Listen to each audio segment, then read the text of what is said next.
கொஞ்சம் பக்கத்துல வர சொல்லுது. அந்த சோலைக்கிளி என்ன சொல்லுது? சின்ன முத்தம் ஒண்ணு தர சொல்லுது. மச்சான் மச்சான் அவக்கிருக்க நித்தம் நெஞ்சில் நெஞ்சில் அந்த நினைப்பா என்ற ஜோடி கோயில் கேட்க சொல்லுது. உன்னை ஓரங்கட்டி போக சொல்லுது. அந்த நீல கோயில் என்ன சொல்லுது? ஒன்ன ஓங்கி ஒண்ணு வைக்க சொல்லுது.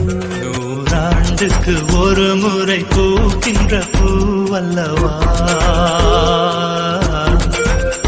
இந்த பூவுக்கு சேவகம் செய்பவன் நான் அல்லவா.